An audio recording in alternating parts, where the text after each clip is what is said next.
الذي خلق الإنسان وعلمه البيان، وصلاة وسلاما على سيد الخلق من الإنس والجان، وعلى آله وأصحابه الذين هم هداة الناس إلى الإيمان والجنان، وعلى كل من تبعهم بإحسان.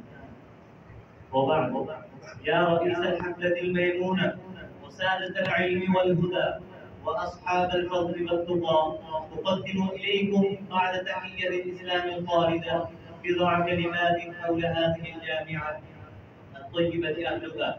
أيها المستمعون الكرام، لا يخفى على كل من له قلب سليم أو له فؤاد منيب أو ألقى السمع بأن هذه الجامعة الحقانية لها تاريخ مزدهر واسم مشتهر في الأوصاف العلمية والإصلاحية والتبليغية والإرشادية، وأصلها ثابت وفرعها في السماء، تؤتي أكلها كل عام بل كل حين بإذن ربها.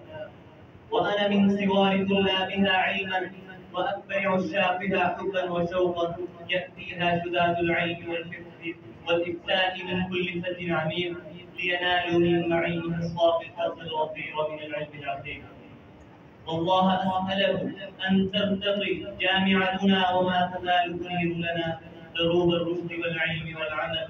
وأخيرا أقول وما لي لا أقول، هذا ما قد أتيت به مسرعا، فدونكم عذري فإن المعاذير تقبل. والسلام عليكم ورحمة الله وبركاته. अब मैं अपने मुरब्बी मोहसिन और जामिया के मुख्तलिफ हजरत मौलाना मुफ्ती शमीर अहमद साहब से दरख्वास्त करूँगा कि वो तशरीफ लाएँ और मेहमानों का शुक्रिया अदा करें और जिसने आज़ादी सेमिनार के हवाले से कीमती बातें इरशाद फरमाएं। मोहम्मद शमीर।